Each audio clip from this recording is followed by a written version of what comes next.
All right, Craig, what's up, buddy? How are you doing today? Yo, man, Isaac, bro, I'm doing good, man. How are you? Thanks. Okay, I'm trying to be real formal, dude, because I'm excited because I have everyone knows that my hero growing up, the namesake of my first BMX bike, the Henderson hauler. We have Toby Henderson. He brought another BMXer. So we're gonna have conversations with some old school BMXers, and we're gonna talk about how they know each other. So without further ado, Craig, can you introduce our guest for tonight's episode? Yeah, no problem, man. Everybody here at Big Bike BMX, we want to give a huge welcome to our special guest tonight. You know him. He's been on a past episode before, and he's back again.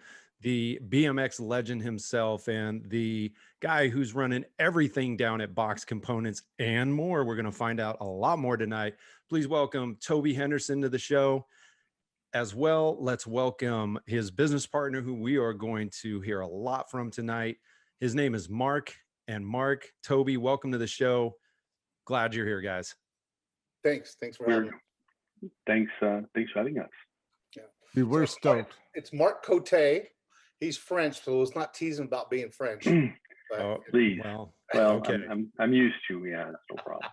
Hey, I'll be honest. Like if you follow bike life at all, you will naturally find a bunch of bomb riders in France.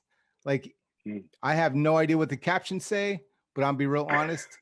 99.9% of them could walk over here and just, dominate. Well, wait a minute. Dominate rideouts. French Canadians, that still count?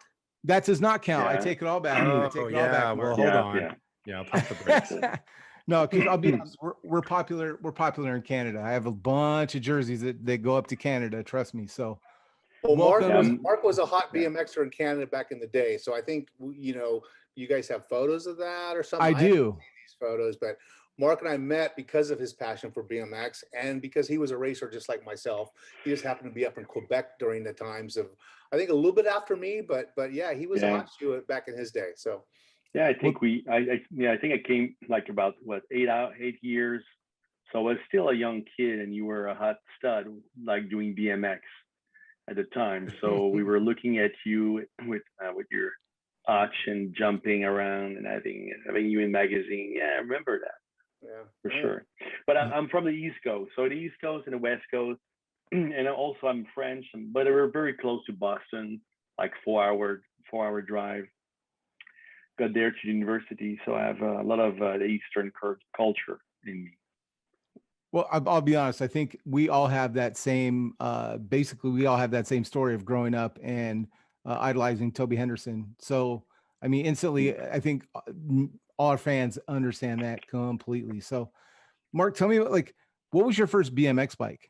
Mine was a hauler. So not like, and I have to always bring that up to anybody that asks or even doesn't ask. So tell me about your first bike. Yeah, I think my first bike was called a Vélo Sport. It was a French brand sold at Canadian Tire. I bought it. I was very proud of it. It was like looking like a red line, I guess. And but before that, I had like a bicycle my dad basically built for me. He just like cut a few bars and put a straight bars to make it look like a BMX, and I put some like chrome paint on it and try to like jump and do a lot of cool stuff with it, and I just broke it apart. My dad was like continuing welding it and trying to make it survive until they decide to buy me like something already pre-built. So this was my kind of first bike, and it was like I think 10 or like 9, something like that. And BMX in the days, it was like a way to live. You have a bike and you go to school, you go in the dirt, you find any place to jump. You're trying your best to survive. But you're pushing yourself, pushing your friends, and it was a game. It was a game when you put your feet on a pedal. And so I grew in this kind of environment until we realized they had a racetrack. We're building a racetrack not very far from my home. And we got there with a big truck, a lot of dirt, and we were super happy to see the jump. The jump were like, wow. And they were making burns and the start was high, so we can take a lot of speed. So I relate to this so much. You have Dude, no Isaac, idea. is Yeah. is it Keep is going, it just keep going. not every kid's story about what Marc just said? I mean, how many times have you and I talked about our childhoods about fixing bikes breaking, some dirt track gets built with shovels from kids, or they open it up in the community, and then here comes all the stories from that. It's like Marc's one of us, man. He's right there. Marc, I was like, because we were joking, like, okay, he's French Canadian, right? And I'm just sitting here like, it's almost like you've heard my story. We have the same exact story. Like, you got into BMX and then you go into a real racetrack, and listening to you tell that story, you're talking about the starting gate. And I remember I was young. I was like 10. I was about the same age, 10, 11. And I remember looking at Toby, if you remember this too, the Stockton Fairgrounds BMX track, you went down the gate and there was immediate doubles, and then there was a tabletop, and then you went up.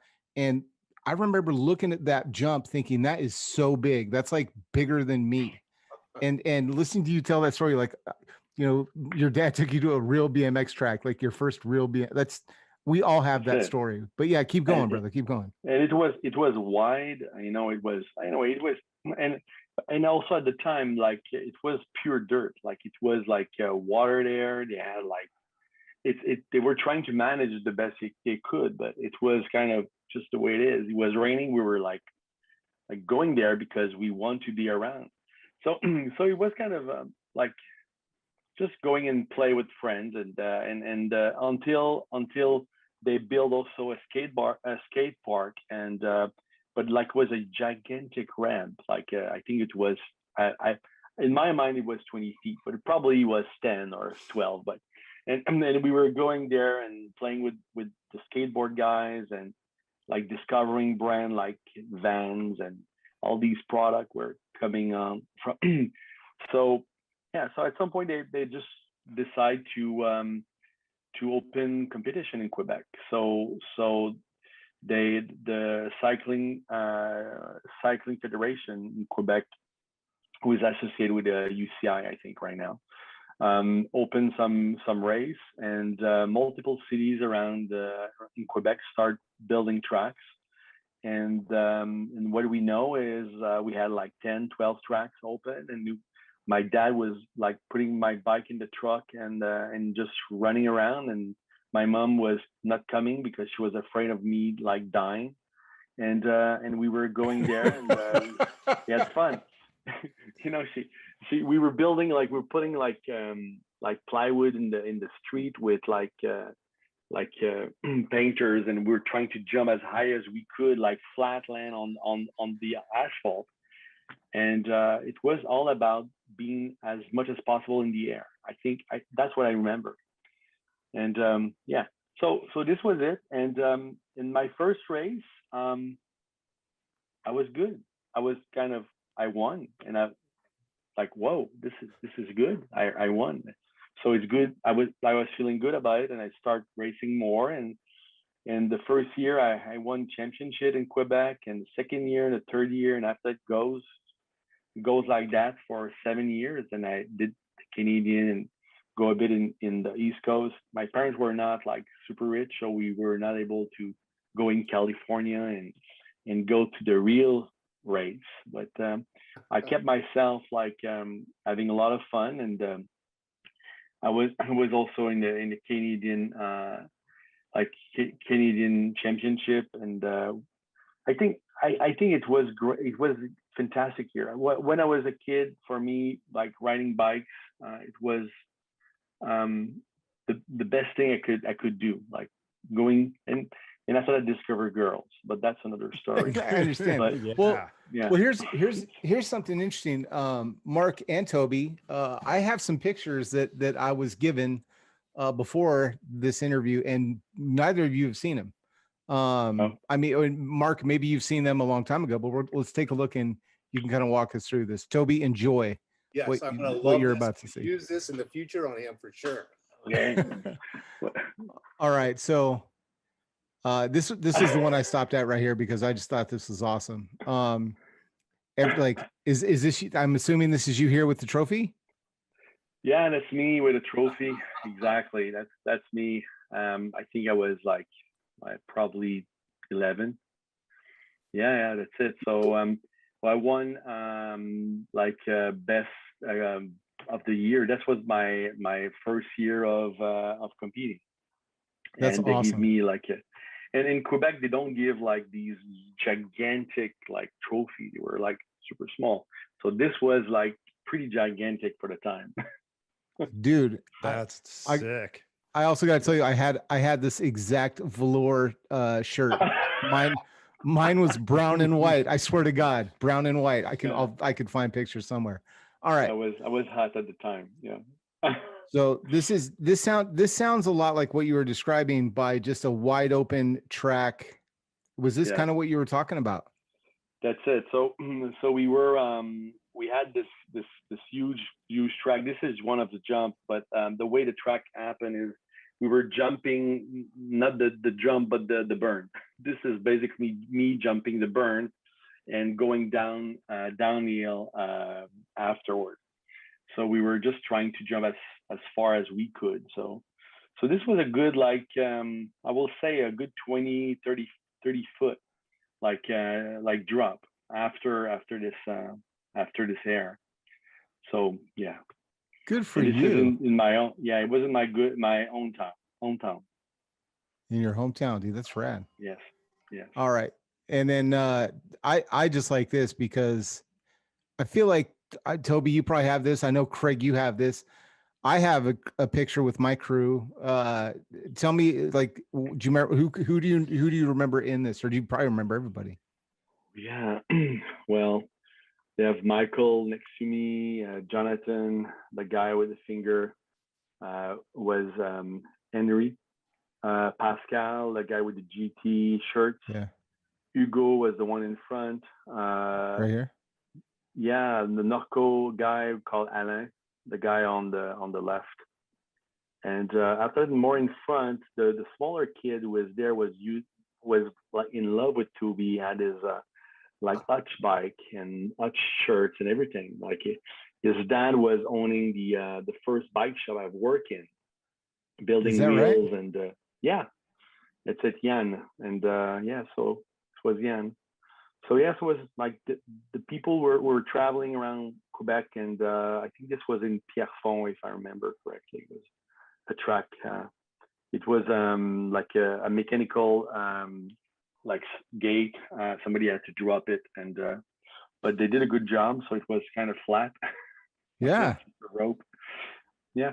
Shout out to this kid for having 3-piece cranks like that. That's a paper route. That kid had a paper route.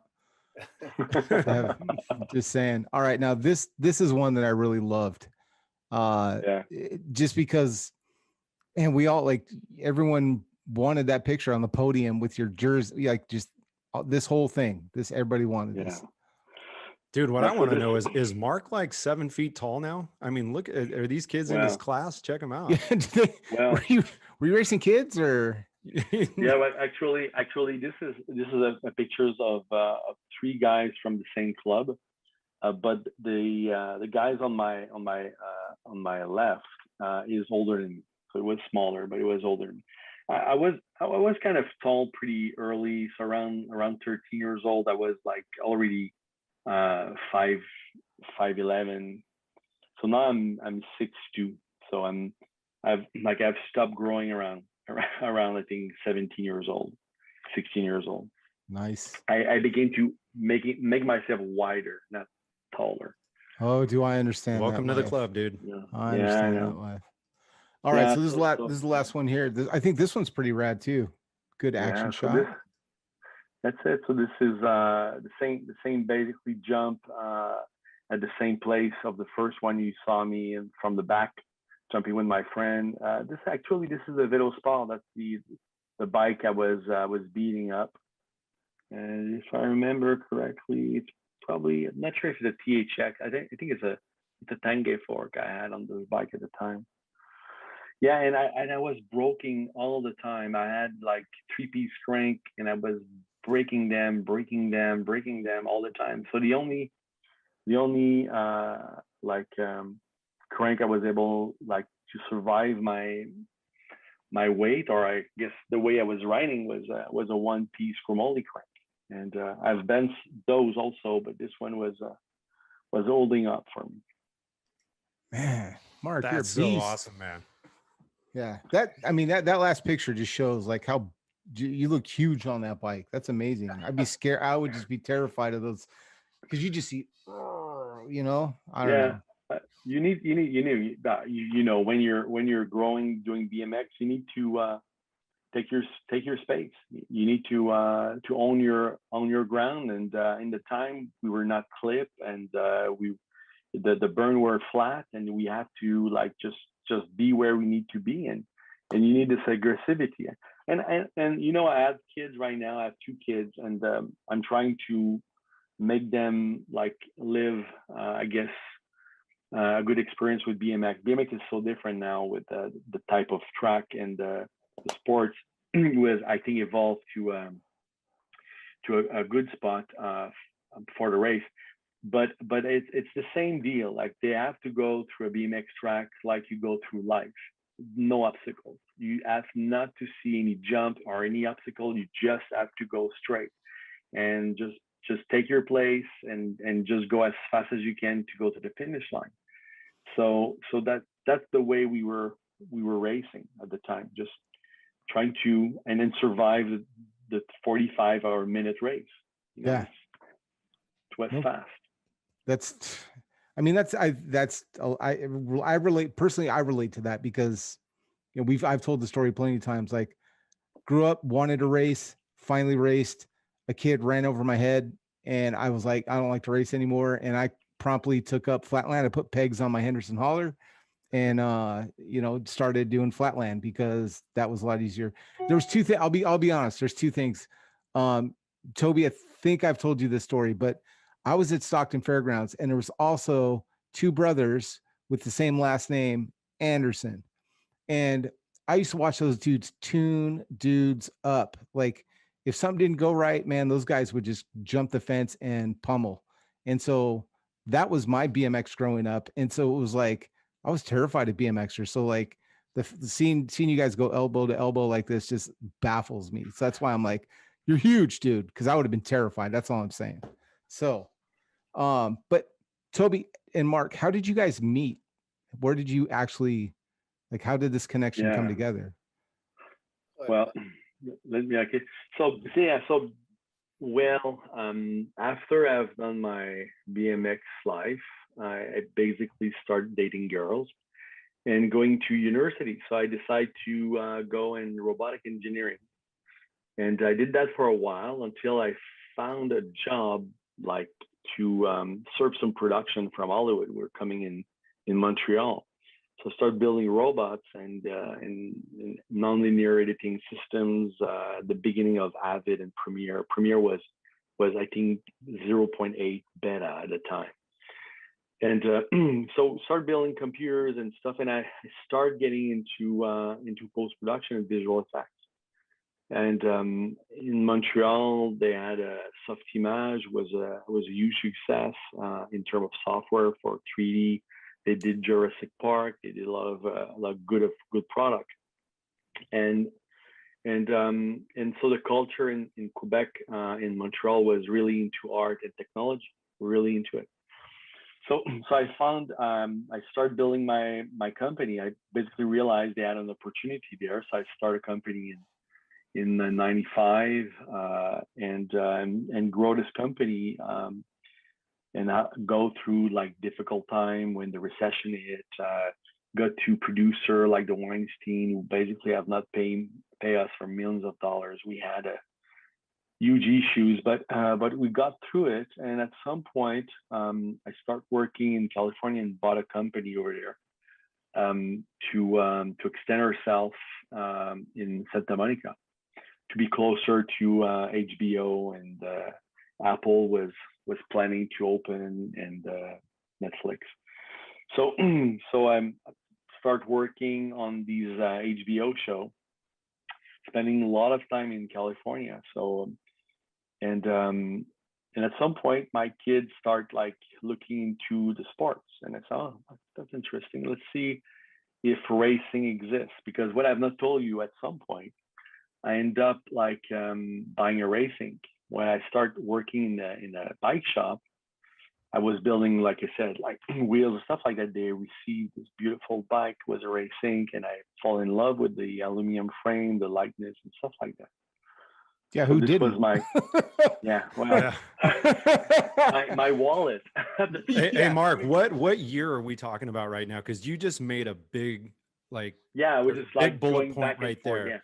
Yeah, Yeah, because you're you right. just said So, that you had bought Race Inc. When, or the brand? When were you talking about yeah. that? So my first BMX bike, my first racing, it was 94. Sorry, 84. This was 1984. I bought the bicycle, the frame. I put it together and I raced for 4 years with it. And when I decided to look into BMX, this was 2018, 2017, around the time. And so I started looking into Chris Hancock, who bought or bring back, I guess, racing from the dead. Did a good job starting back the program, getting back racing to life. And I caught, because my interest, building new frames, I was looking into it. But this was kind of there.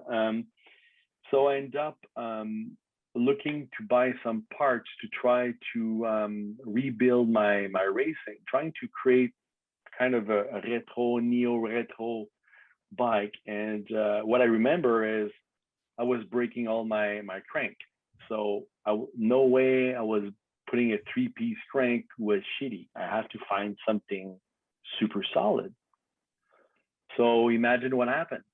I start looking around, and what I found, a 35mm crank made by Box, the only one. So, okay, so Box exists. Look around, see who was there. Toby Henderson. I know this guy. So start like looking into other parts and do my small research, talk to Chris. And I was in California, and I had like a week break, and I asked my assistant to drive me to Toby's shop, to where Box was, and try to see if I can gather some orders. And I said I will just take them with me and fly back in Canada with them. End up being there, and you went to a I shop? met Toby. Yeah, at Toby, in Toby's office. Toby, you are when Marc so rolled in, what was that introduction like? I mean, were you Well, there? you know, it's funny. Let me tell you a real quick story, because it's not really what it is. But so Marc's buying all this stuff at retail, right? And it's going out to Canada. And I watch myself. I watch the company like a hawk. I mean, who's buying all this stuff at retail? That's a lot of stuff. I'm asking my staff. I say, is credit card good? Look at the name of his company, Real by Fake. I mean, you sure you're getting the money? No, he's bought more. I'm watching this, right? Because it's abnormal how much he was buying at that number, how often, off to Canada. And I'm thinking, oh, we getting paid. And the funny thing was, the company then in Santa Monica, Real by Fake. At this point, I'm like, this is not real. This guy's whatever. So anyway, so I'm sitting in my office, and our Tammy, our glue, the girl holds everything together in the office, comes, she goes, that guy's here. What guy? The guy who buys all this stuff in Canada here. So anyway, I'll bring him on back. Let's meet this guy. Anyway, that's he came back to my office, and we kind of started hitting it off, and we've been friends ever since, over a couple of years now. So yeah. So anyway, I mean, I could see how that would happen. the story, but no, yeah. dude. Yeah, I could see how that would happen. Like, Marc, you're a likable dude, bro. I gotta be honest with you, man. I'm in this story. Okay. So you walk into, do you just walk in and like, hi, Toby Henderson? Well, that's it. I walk in and start talking with his cell guy and ask him if I can have a tour of the facility. And I was curious to see what a box like looked like, and I was looking also at Bombshell and other company we're in California. So I walk in, everything was super organized, everything was like crisp, like clean, things were placed properly. The engineering shop was done, was great. Everything was I get there. it. I get it. I've seen Yeah, Toby's garage. I've seen his garage. I yeah, get it. that's it. So his desk, it was never messy until he met me. That's another story. Yeah. But I guess yeah. So yes, and say, do you want to meet Toby? Yeah, sure. I want to meet Toby. So he arrived. He was with his flip flop and shirt and. Hey man, hey, how are you? And we start talking, and brought it to his office. Start talking about what I was doing, what he was doing, and we start flying ideas, and right away was kind of like, hey, what do you think about racing, and what do you think about this and that, and so yeah, we have to keep in touch. This is great. So I got back and I said, okay, so let me handle racing, and we'll figure it out. So I start chasing Chris and try to organize with him, and it took about a year until I was able to acquire Race Inc. And but in this year, me and Toby, we start planning bigger because Toby like it bigger. Yes, bigger. I guess I like it bigger also.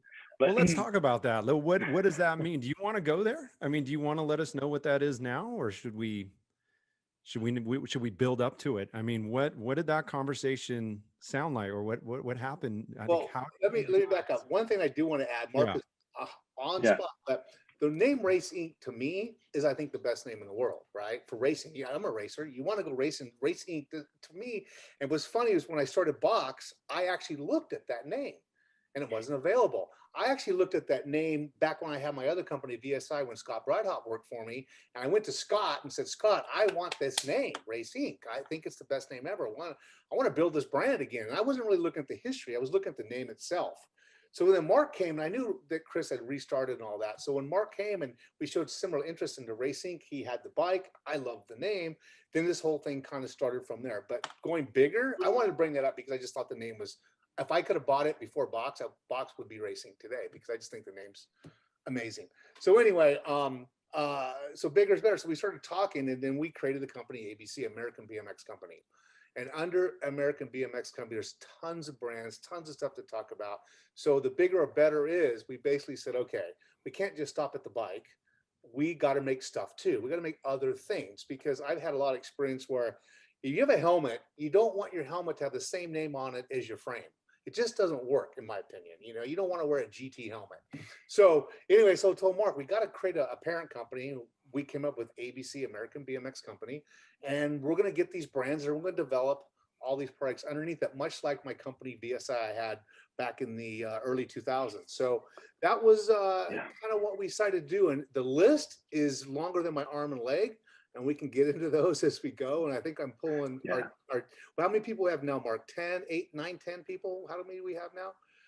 Yeah, about 12 people right now. And well, that's right. We got a couple more last week. Yeah. So yes. We got a ton of people. We got a ton of things going on. We want to, so much of these things are to talk about. We can go on and on a whole hour with just one of the brands. But back to your question, Craig, is yes, we went bigger and better, and that's what we did. Well, I think it's fantastic that you guys are having this conversation based on this introduction at the shop. Marc's want and need and desire for certain parts based on his brand loyalty or whatever to racing from his childhood. Who else would walk into Box, you know? And then you've got Toby in the background, Marc. He's been, you know, he's got his whole staff doing their research on you, but then you guys chance by chance meet inside the Box warehouse. Or offices at least. So I think that's phenomenal. And what really caught my attention, Marc, was what you were saying, and Toby as well, is like, you guys clicked right from, you know, spitballing ideas in Toby's office. What do you think about this? What do you think about that? And Toby, you must have been like elated, man, just to hear Marc giving you feedback, talking the talk that you want to hear with his robotics and engineering background. to your design. I mean, and I do want to say that. So Marc is the first guy that's on the same page with me in BMX by far. So when I say something, Marc is able to take it, and I think I'm pretty creative, but Marc's able to take what I'm thinking and actually polish it and actually give me something a little bit better than I was thinking. And there's not been anybody in my whole career that's been able to do that. I'm usually, not to say anything bad about the people, because there's been a lot of great people around me, but I'm usually trying to fight and force the idea and the creativity to the people who have less of experience in this industry. With Marc, I'm able to say, I think we should do something like this. He goes, yeah, but if we spin it this way, look how much better it could be. And then all of a sudden, boom. So that was one of the first things we started doing, was able to basically play off each other's creativeness and actually make what we're thinking better. I have a lot of and that's the fun part. Yeah, and there you go. And I think that's the fun part, because I've worked in different industry, and I work with different people, and I was forced to work with other people and in service. And at this point in my life, I really want to enjoy what I'm doing. And when I met Toby, I say, wow, do I quit my day job? And I start doing that for full, like in real time, just now, like just going full. And I was really thinking about it. Like I said, okay, but at the same time, I had this fantastic opportunity with my other company, because we're doing imagery, we're doing post-production, where we can film, we can create anything virtual. We work with a lot of like good actors, and I'm used to have like these kind of rock star like Toby bring ideas, and I have to massage it and create something fantastic with it. So who has more ego, like Toby or the Hollywood actors that you've worked with? Who would you say? I can win. I know I can win. Yeah. Well, Toby, okay. Well, what I can say is Toby has a big ego, but he also he's hiding a very, very, very large heart, and he's very tender in the inside. But he had this kind of ego because he wants to win. He really wants to win. For him, it's in his DNA is winning, and not just winning, doing it fast. Not just winning. You need to go faster, faster, faster. So, but inside, he just want to please. He want to make it happen. He want to, So he had I fell in love with his attitude, with his heart, with the way he's acting. I think I think everybody, if and you're passionate and you're pushing yourself this way, cannot resist that. So yeah, Marc, I mean, what you're describing right now is so relatable to everybody. I mean, especially in BMX, right? Like you're looking at it right now with Craig and I.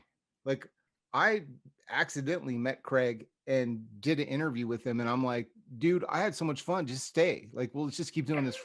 So it's the same thing. Like, and that's what I said. I really love Isaac's heart. He has a good heart. That's what I said. And I said, I'm going to stick with this guy, and I'm going to be on this show. And I love his passion and everything that you said, Marc. Yeah, especially his soft side. He's so soft inside. But this is it. You know what I mean? Like, you guys, so Craig and I always joke about like the and Marc, you're going to totally understand this, and Toby for 100%.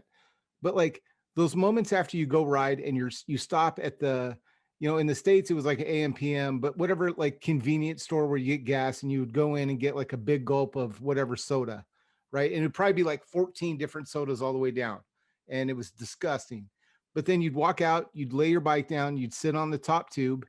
You basically examine your shins and decide, like, do I have to tell mom I have to go to the hospital, or can I hide this? Because your shins are bleeding because of bear trap pedals. Right. Yeah. Right. See, and yeah. You bond and you click with people that get you, and you both have, I mean, a rich history in BMX, clearly. And I mean, it sounds like a perfect match, because you're both, when I say, like, I mean this, you guys, I'm a nerd. I work in tech. I consider myself a nerd. or a geek or whatever, but like you put two BMX geeks together that understand engineering and physics. I mean, that's a match for me as someone that likes riding bicycles. This is a match made in heaven, because it's not like it's just and I'm not calling any specific person out, but there is times when a brand will come back and you'll see it made out of passion, but it's just the quality isn't necessarily the first thing they're looking at. And so, you know, knowing Toby and knowing this is what Toby's behind now, it make all of the things that I've been seeing is now aligning and making sense when I'm looking at like spy pictures that were out there of like these Race Inc bikes and stuff like that. Like I'm about to show a bunch of pictures that I've got, and I'd love to hear just your initial thoughts on how you got from that talk with Toby in the office to what we're about to see. How long did this take? Yeah. Well, I think also we have to talk about the evolution of our conversation, exactly what you just said. So yeah. So the beginning of the conversation was about Race Inc, was about building a race bike for the actual market. So basically building the F1 of the bike, the best bike you can build. F1. Yeah, F1. Like this is the bike you want to race. It's a Ferrari or the McLaren, or it's the best bike you can buy. So this is the first conversation we had, and that's what we want to achieve. We want to bring to the world the best BMX bike somebody can afford. Like it will be for the market. It will be for the best BMXers. That's the way we felt. But at the same time, we are both old BMXer, and we are having this kind of nostalgic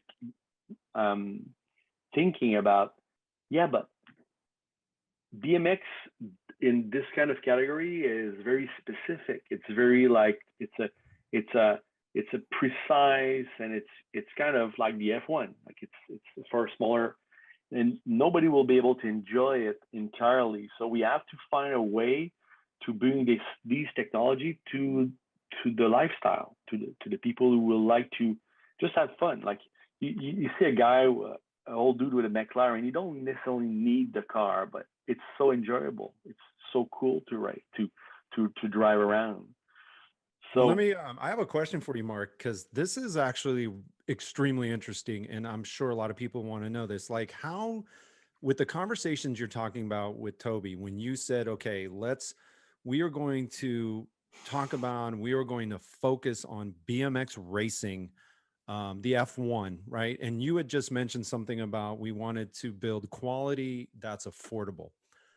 What is that line like to walk on? What is the balance point when you're trying to make something that's extremely high quality for a very high-end race BMX bike, and also make it affordable, that you had mentioned, to where people can go in and that aren't into organized racing or high-level racing or the Olympics or something like that, right? Yeah. And say, why, I want this part for my bike, but it's so out of reach because it's made for only the high-end racing bikes. Like, did you guys work with that? Like, or where did you land when you said, this is what we're doing? And how did you target affordable versus quality? One word: volume. Yeah. Volume. Well, volume, and I think volume is obviously the key, but to be able to produce like a very high end like part, you need to make it so it's simple to manufacture, and it's kind of this equilibrium. You have to build something super high end, but make it very simple. So this kind of like, you need to be slick, you need to be perfect, you need to be in harmony. So that's the difficulty, and you have to make sure this part is not impossible to manufacture. Because sometimes we do design, and we did design it basically was a fail because it was impossible to manufacture at a good price. It was not thinkable. Maybe we'll do a short run for fun, and we're building machine shops right now. We're doing some on R&D parts, and we will probably have a few like kind of demo bikes, but it will not be possible to do volume with them because the complexity of manufacturing is also key. So volume for sure, and how to get volume with a small market at Race, you need to create parts you could evolve to the market. You need to be able to make your R&D, make a product who will be tested and simplify. And after that, when this is ready, you bring it to the market. So that's why F1 exists. That's why these kind of big race exist. That's why we will do the exact same thing with the Race bike and bring these technology to the market. Now, when you talk about it, yeah, and Marc and Toby, you may be able to answer this too. When you talked about evolving, right? So would that include where, even though designed or intended for BMX race, would that evolution with a particular part that you're working on, will that design be able to work its way up evolution wise through, say, big bikes or other platforms that you guys are working on? Yes, 100 times yes. We don't have anything, you guys. It's not that it can't. It's getting the hardest part for me is getting people around it and believing it and making these changes. Having people move from a certain size axle to a bigger axle, we all know it's better, but a lot of traditionalists want to stay in some, I'm fine with the way it is. But I think what we've seen so far, Craig, is that we have some Race Inc riders are out on the trails right now. I think you guys know Josh and Spears, who's basically put box 35 millimeter cranks on his Race Inc 26-incher. He goes to a ride out, everybody rides his bike, go, oh my God, this thing is so much lighter, it's so much faster, it's so much stiffer than anything I've ever ridden before. I gotta have it. So Bach is getting a little bit of this race success onto the retro side because of the fact that this stuff actually feels and makes your experience better. So what we're going to do is build the F1 stuff, and we're going to bring it up the ladder, hopefully get the people to support us on that. And when we look at some of Isaac's photos, we'll see some tidbits. I don't know if we want to point them out. I don't know how you feel about that, Marc, but in the photos, you see what we're doing. I just don't know the naked eye will see it or not. Mm-hmm. But it's all there. Well, maybe if we show him, it. and Marc, if we showed him, you and Marc could help out or identify those little details, right, Marc? Or is this something we want to do? Absolutely. Okay. No, the bikes are coming that way, so it is what it is. Yeah. I'm gonna start there. There's one here. I've been, you guys, if the screen is cut to me and I'm over here like my head's this way, it's because I've been staring at this picture of a BMX frame for like 5 minutes straight, and I can't not turn away from it. So I'm gonna start here. There's no way this is affordable because this looks like it's a museum piece, but here we go. So what am I looking at here? Because this looks amazing. I'm looking at this, but then Craig, Wow. you guys, when I say I was staring for 5 minutes, I can see why you weren't looking at the camera, bud. The fin is there. Mm-hmm. So I look at this and I go, oh, it's a Race Inc, but it's an evolution of a gazillion miles forward for someone that's looking for a tool to Podium. Is that, am I wrong what I'm looking at? No, there's a lot going on there. I'll let Marc, he can tell you about some of his ideas in the back of the bike. The bottom bracket was my idea. The head tube's Marc's idea. There's a lot going on here, but go ahead, Marc. Go ahead. You're the engineer. Yeah, well, I think the first thing very important is me and Toby, we decide, and I think it was the right decision based on our experience, is to make the frame as stiff as possible. So for us, we don't believe in flex. We believe in stiffness because we think the bike need to go forward. All right. So how to make the bike stiff, that's basically what we're trying to do as in the enduring design. So we basically start getting a one-piece head tube who was super complicated to do and make it attached to the head tube. So the head tubes and the top tubes are kind of combined together to basically prevent any kind of issue with them and have the stiffness you required. So normally in mountain bike, like the bottom tube is the most important tubes. But what we realize is we're not going down in a mountain. We're going on a track, and this kind of design as bring more stiffness to the bike.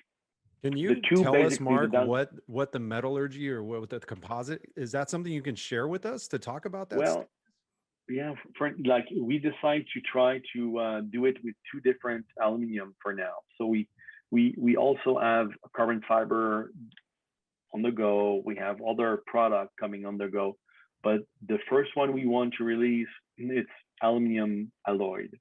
And the other reason why we want the aluminum alloyed is also Toby and I agree, the aluminum alloy can take a lot of beating. You can abuse it, you can drop it, you can kink it, you can do a lot of things. Carbon fiber, if you hit it sideways, you're gone. And it's very stiff.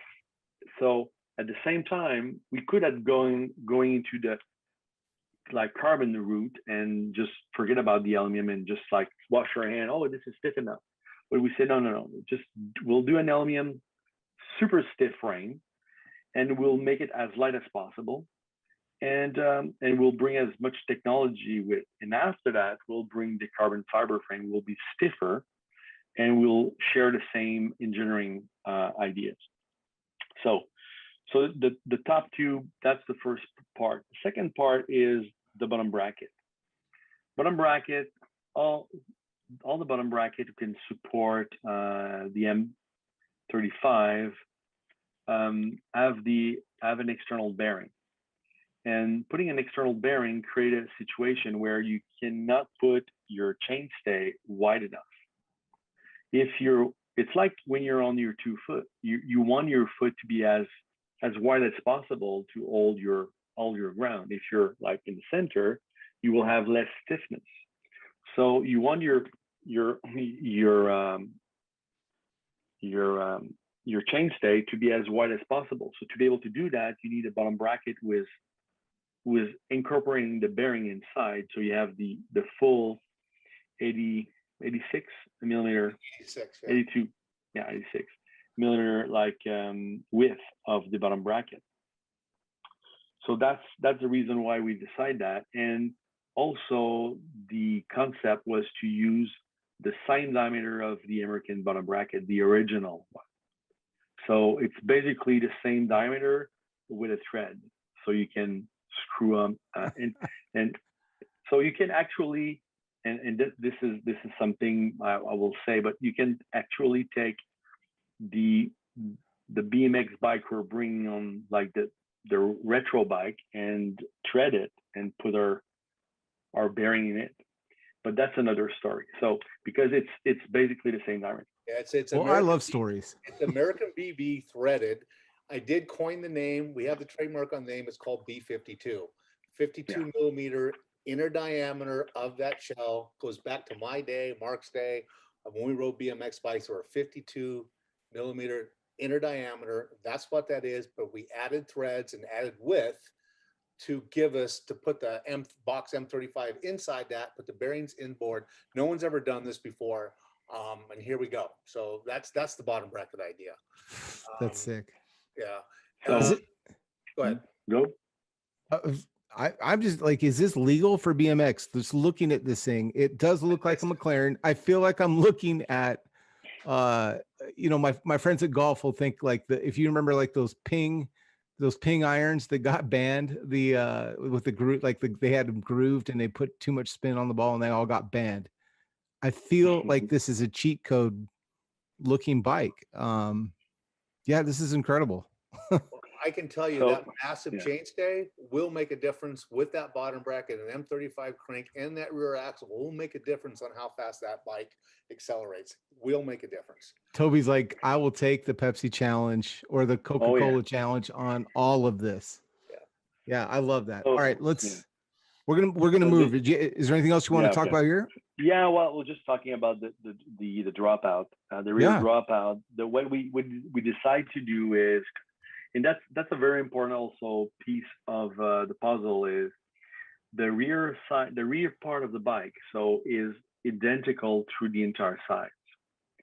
So this means you can ride your wheel closer to your seat tube or further down the seat tube, because we have 2.5 inches of travel. So you can decide where you want your wheel to be. So if somebody goes on a smaller track with like smaller jump, he can bring his wheel in.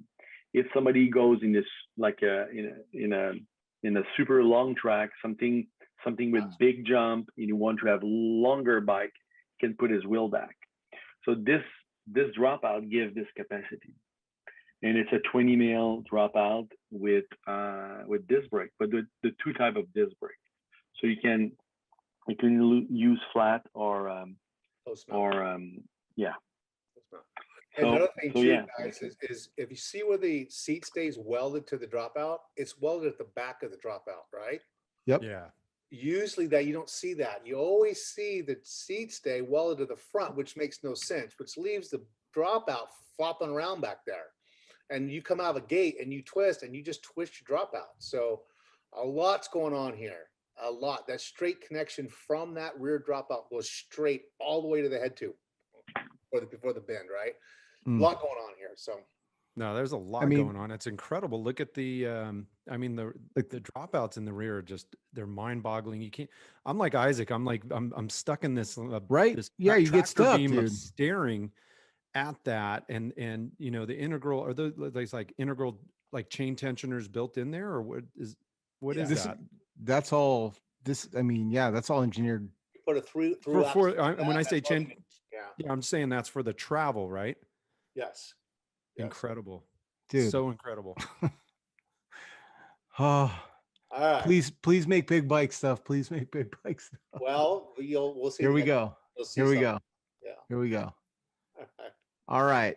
So let me quickly. All right.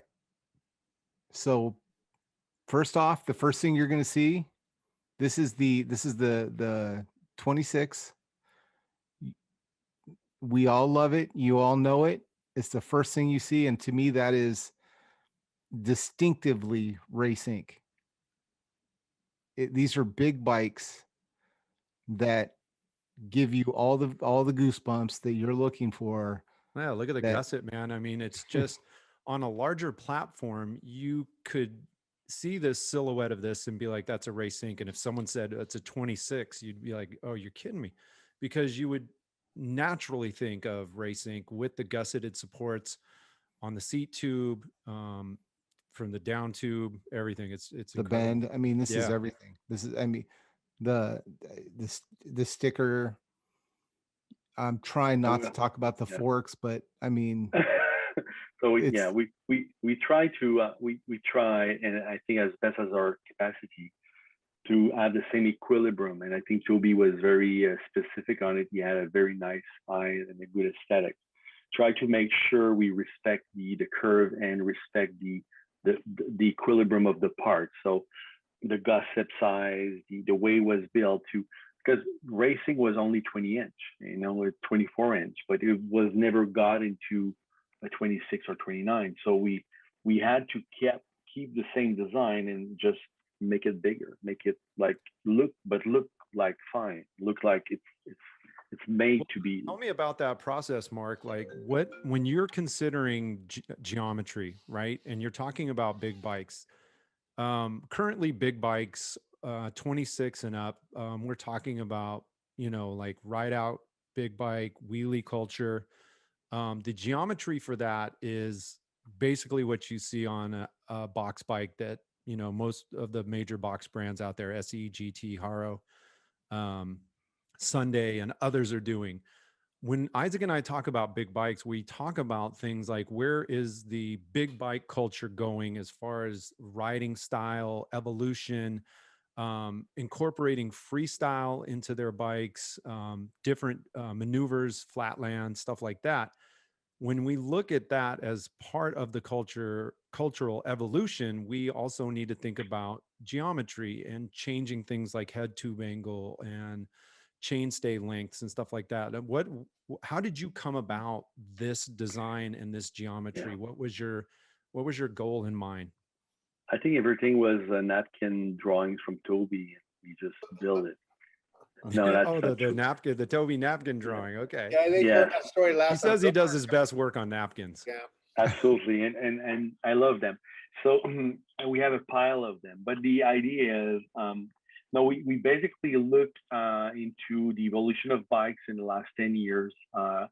We build a massive database, and it's true. And we basically look at the geometries of all the other bikes, and also we based on our experience of what is the best angle and what is the best dimension of the chainstay, and the position of the bike, we did some adjustment to try to make them as pure as possible, as the best as possible.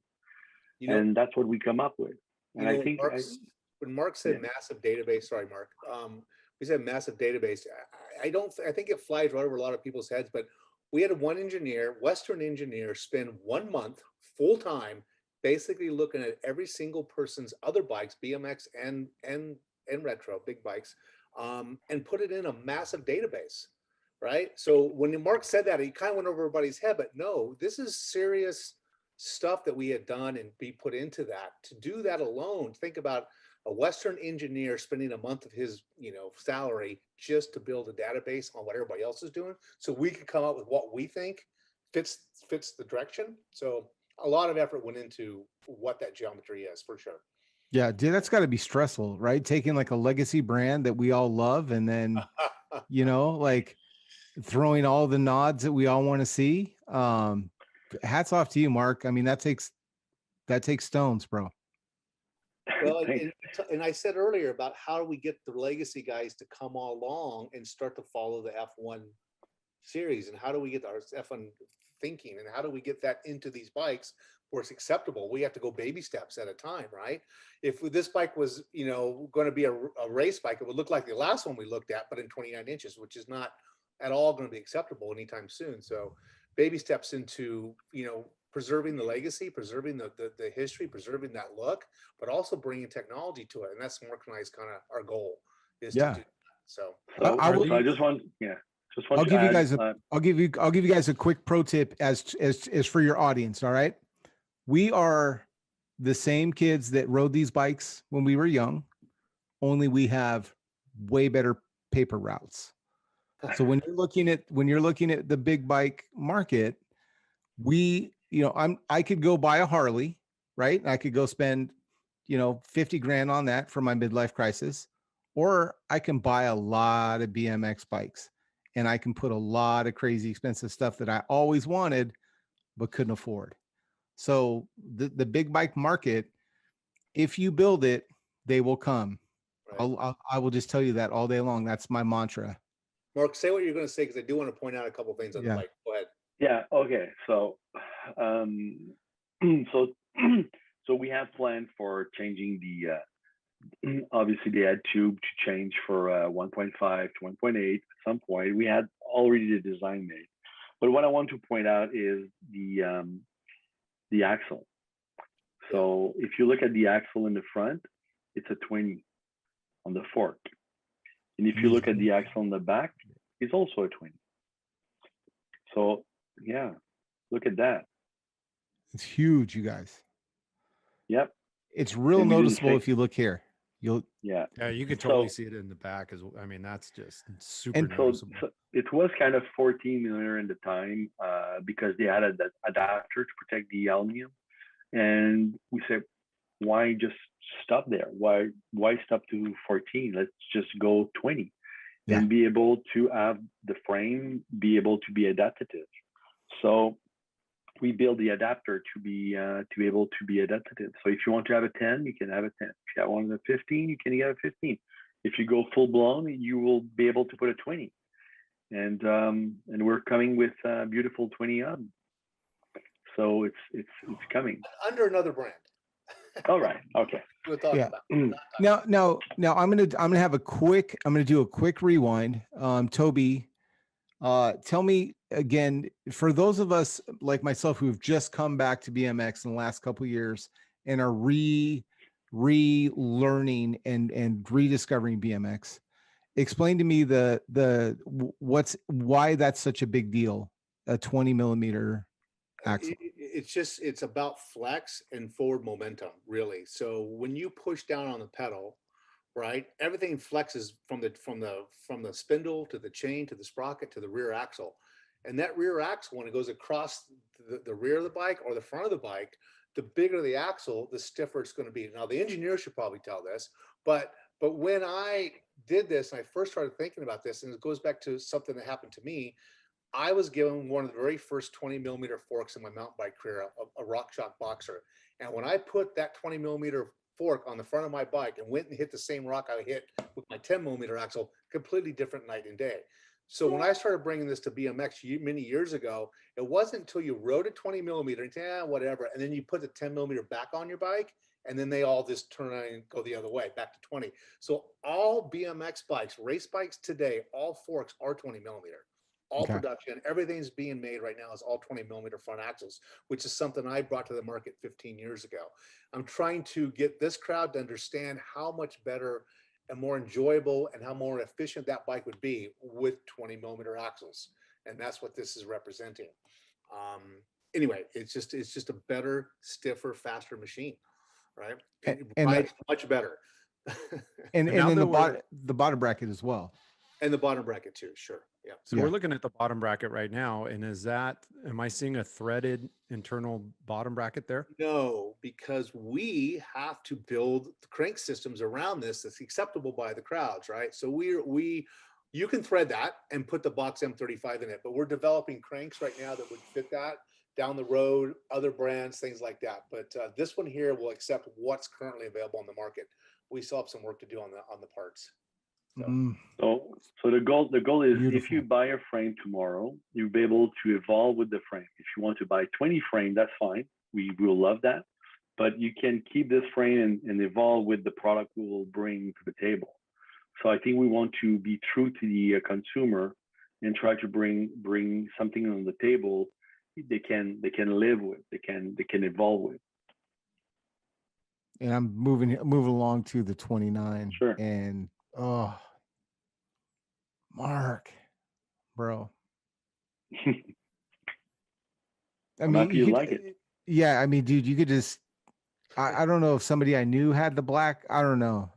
This just hits right in the emotions. It's a great looking bike. Well, if you notice, the other one was an R. This one's a B. B stands for Botima. So this will be a Botima model and comes with the fork, where if it's an R model, it comes with the Race Inc fork, which were also popular in the time. This has the same concept, just in 29. But can you go in on that headset? Yeah, let's go. Can we see the headset? We sure can. I don't know. I'm over here. I don't think we can read it. Can we? No. No, he's probably got them in the logos in the front. All right, we'll get to that later. So do you want me to talk about the Chromoly material we're using to make the fork? Oh yeah, that's a good one. So yes, so I don't know, probably you remember, because in the time the best Chromoly you can buy was Japanese Chromoly from Tange. And I remember I bent so much fork. I was bending them like jumping I-10's fork at the time, and now they came with Chromoly and they got a beautiful fork. So when I start this adventure, I said, okay, so let's build back the original, like something at the time I was not able to destroy. And Toby said, yeah, let's go. So we start chasing Tange, trying to get this tubing, and voila, we were able to get Tange manufacturing our fork. So the Race Inc fork and the Botima fork are Tanguay Chromoly steel.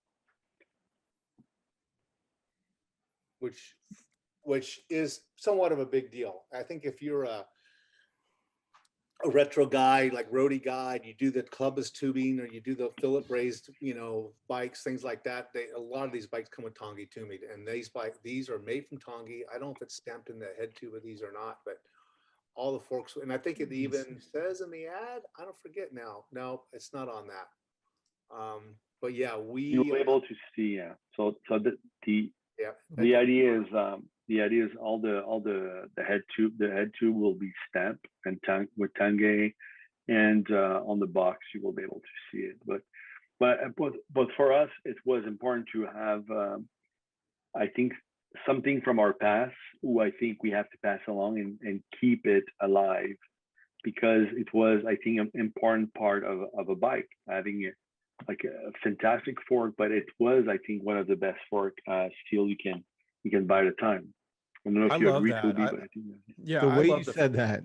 I love the fact that you guys, and especially with your history, Marc, and obviously yours, Toby, that you guys are wanting to carry the lineage, carry the history through with your new brands, or now that you guys are taking them over, and not only just bringing them through up to riders today, but improving the technology, improving the engineering. It's a great look. The aesthetic is beautiful. The Botima forks just look outstanding.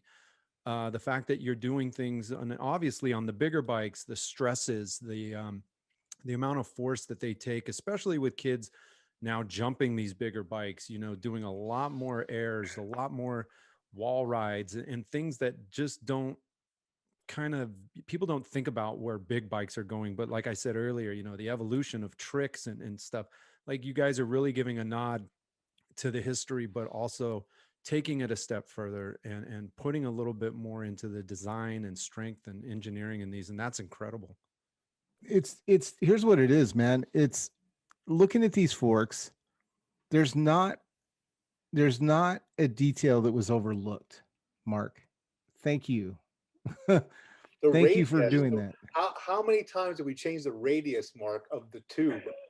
Right? Because I kept saying, no, it doesn't look like a Botima fork. We had every Botima fork we can get our hands on, looking at the radius. He had different manufacturers, but we had to nail the radius of that tube, because it's not the same radius as a Race Inc. It's not the same radius as a Hutch or a Redline. It's not.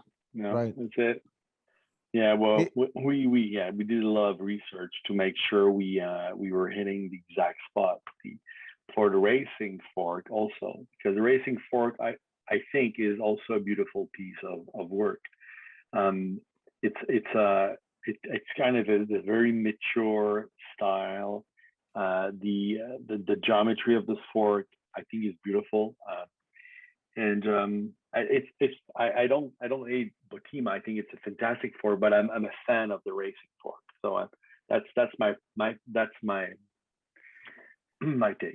It's a struggle, brother. I get it, man. When I grew up, we had the same conversation about Haro and GT bikes. You know what I mean? Like that was my neighborhood debate. You know what I mean? And honestly, we shredded them all. You know what I mean? We took them and we used them, and they were fantastic. So, hearing you talk about that, man, you could just, I'm be honest, dude, you hear how much you love bikes. Hearing you talk about it, it's phenomenal, Marc. I'm stoked, dude, that you are driving this. Toby, I'm stoked that you showed up that day in flip-flops, dude. Because thanks for letting Marc in the shop and doing a little walkthrough in the back. What an awesome chance of events there. Well, and after that, I was invited to go to Toby's place, meet my wife, my kid. We had a few meetings afterward, and Toby brought me to a ride. He was trying to impress me with his mountain bike ride, and I was trying to follow him. And I was not a big mountain bike guy. I was like, I ride and I know to ride. So I'm like, when you ride BMX, you can probably ride anything, but So I was trying to follow Toby, was going down. It was a beautiful track. It was pretty nice. And so we basically end up on the top of the hill. I don't remember, what is the name of the track, Toby? Fullerton Loop. Yeah. So we end up there and say, okay, so do we do it or we don't? Do we just jump and get into this boat? Because it will be a ride and it will be hard. And I just want to make sure you're ready for it. Because if you're not, let's just don't do it. And I think that's the moment we decide to just like, okay, so we shake hands and we'll push. We'll just get through it. And if it's difficult, we'll go through it. And if it's fun, we'll have a lot of fun.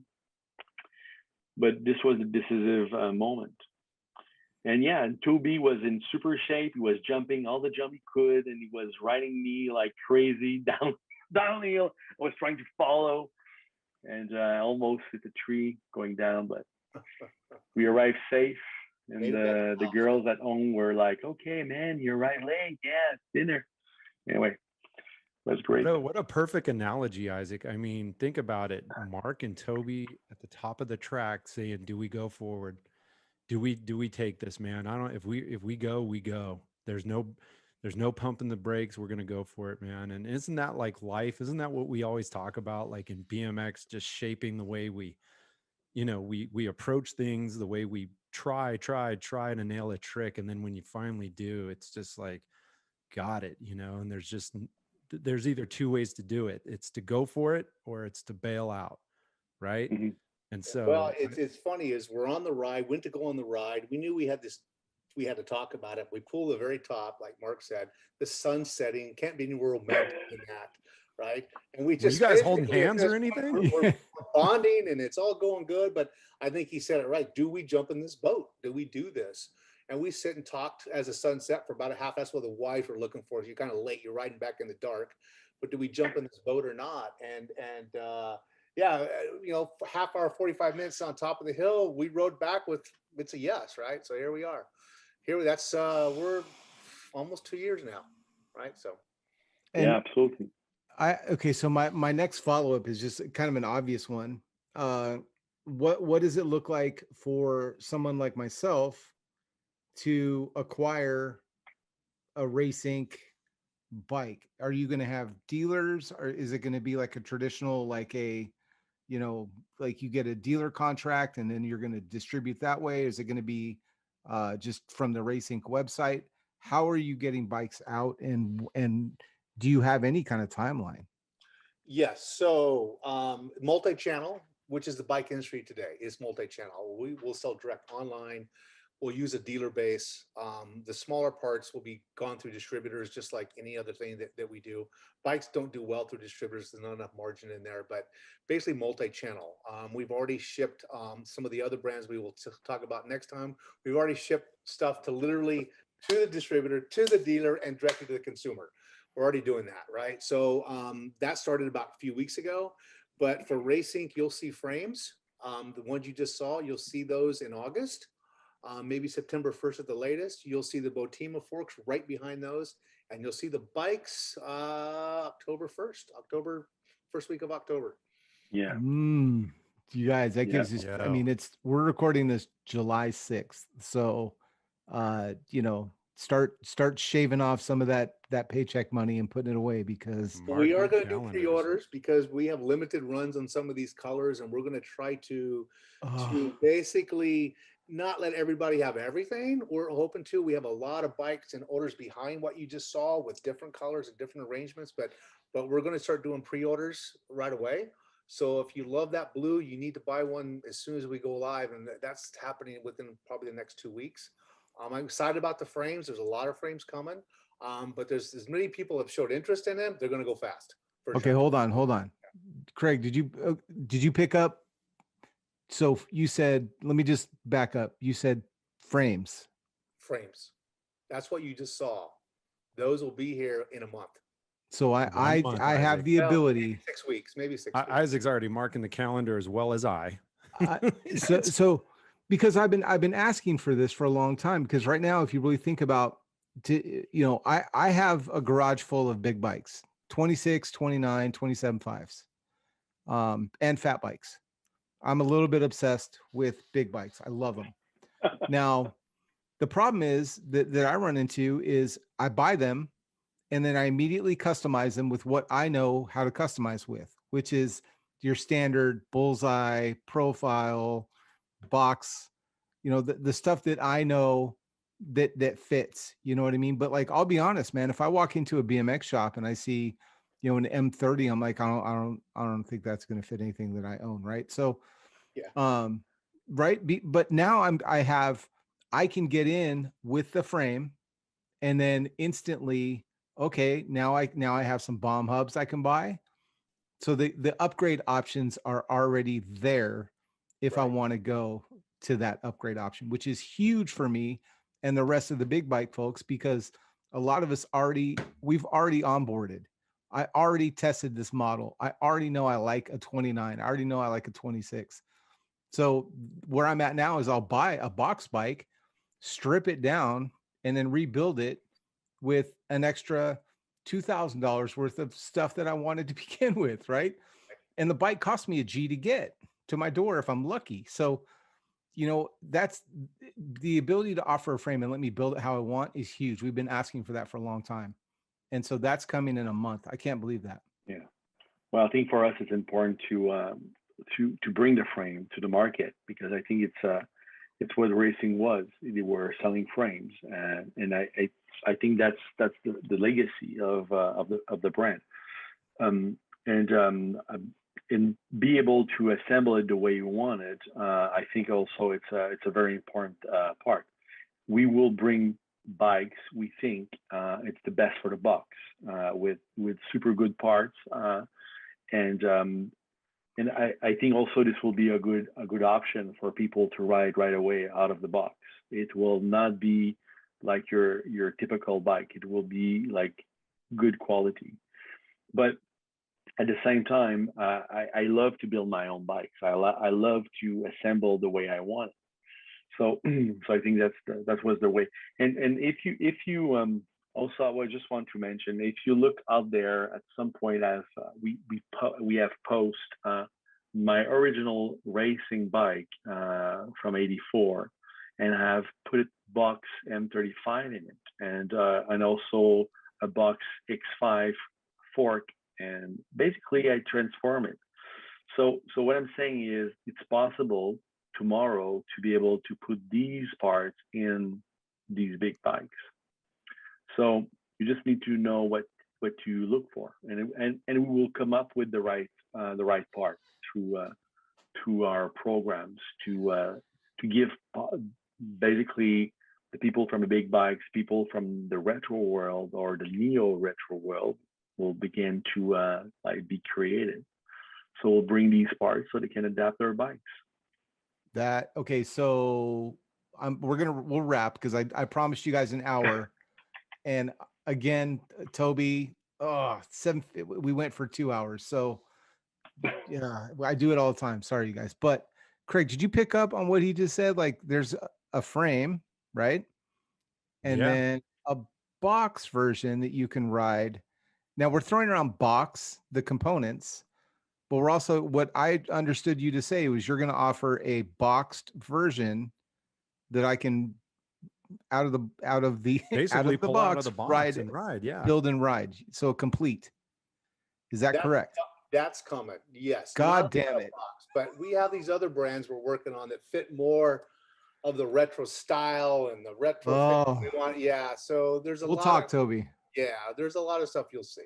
We're good. Okay. You talk about all these other brands too here soon enough, right? Yeah. All right. So Marc, will you come back again and talk about the other things that you're working on that are also making a big splash in the community right now? Please come back. Like, let's do this soon. Let's have a follow-up as soon as possible, because I want to hear about the rest of this. But we're going to keep an eye. Okay, it's all the socials. We're going to put them up on the screen, but read them off for me. I believe we have an Instagram account. We have what's the website first and foremost? Because that's where we're all going to be going to right now as we wrap this show. Everyone's going to be like, let's go. Race Inc BMX.com. Race Inc BMX, and what's the Instagram? Is it just Race Inc? Racing. I think it's racing. Yeah, racing. Just racing. Yeah. Yeah. You guys make sure you're following them now. Make sure you go and like everything so that the algorithm for Instagram knows that you want one of these bikes, because I'm sure y'all are going to promote this on Instagram. I'm going to promote it on Instagram the minute I see it. Craig will do the same. Watch our stories. And the minute it's available, you're going to see a giant Race Inc. And good luck, because I'm going to be in line pre-ordering with you, because I want one of those. And I'm not telling Craig which color, because we always end up picking the same exact bike. So watch, we're going to buy the same Yeah, bike. I ain't telling you what color either, buddy. You guys, we've done it. We've done it 3 times. Just accidentally bought the same exact bike. So I bet we do it again. Toby, thank you so much for coming and hanging out. This is your second visit. So now I feel comfortable calling you Toby instead of just Toby Henderson every time I talk to you. It's better than Cote called Cowboy, but we had that conversation last time. Yeah. Yeah. When I called Toby once and I was like, "Hello, Toby Henderson," and he's like, "Hi, dude," but it's just a habit because it's Toby Henderson. But Marc, you're a gem, dude. I absolutely loved chatting with you and hearing your passion for BMX, dude. You speak my language, you speak Craig's language, and dude, I feel so stoked about the direction that this is going after meeting you, because, dude, you're one of us, bro. Yeah, I may not have a robotic engineering background. I'm not from Canada, but we did the same exact shit, dude. You and I and Craig and Toby, we all rode the same bikes, doing the same thing. And dude, thank you for committing to Race Inc. and the rest of what you're doing versus Hollywood, because I'm selfish and I want to ride your bikes, because you clearly have a passion for this stuff and it shows. So thank you. Craig, pleasure to have us. Thank you. Craig, any final thoughts, dude? Are you as blown away as I am? I really am, man. I just got to say, thanks to Marc for showing up. Toby, as always, a pleasure to have you guys. So excited for what you're doing. I think it's a perfect combination, a perfect chemistry. But the main factor or equation here is that you both have just this love for BMX, and I think we're all going to benefit from that. We're going to benefit from just wanting to make a good product or an outstanding product that all of us BMXers are going to be happy to be riding and having a really good time on. So thank you for doing that. Thank you for showing up to the show, Isaac. Everyone out there listening to Big Bike BMX, we can't thank you guys enough for showing up, but don't fret. There is more. Okay. We have more from Toby. We have more from Marc. We have more legacy brands that I can't even tell you about right now, because that's coming up in some future episodes of Big Bike BMX. To all of our sponsors who support the show, we thank you too. And everybody, again, just for showing up here. As always, we love you. Thanks for hanging out.